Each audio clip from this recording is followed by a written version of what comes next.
That was the scariest, most risky DM that I had ever sent. While we do our skincare routine, we're gonna share the story of how we met.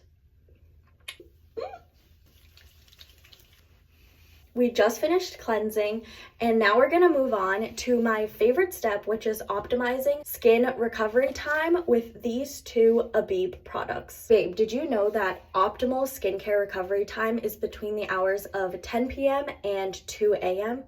Wow, that's so interesting. And we're gonna maximize it with Abib's Jelly Mask. Look at that jelly consistency. Okay, how does it feel?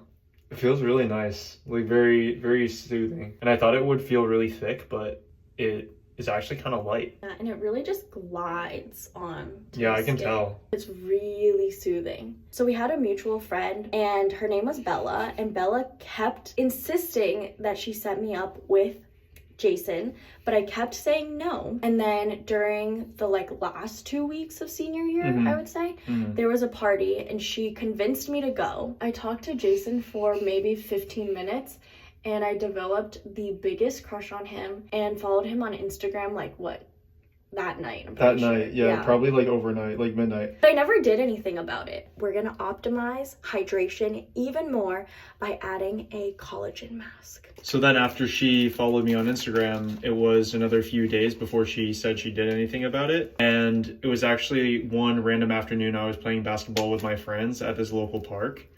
And it just so happened to be where she was living at the time, and it was around that area. And it was a very random park. I'm not a big basketball guy, so it was purely a coincidence that I was there and she also saw me there. So she reached out to me on Instagram and was like, hey, were you playing basketball at this park earlier? I thought I saw you. One thing led to another, and now here we are. That was the scariest, most risky DM that I had ever sent. But obviously, it was so worth it because now I'm doing his skincare routine. And now we're gonna relax and let Abib's ingredients do its thing. It's been about 5 hours and the mask is basically completely transparent. Wow.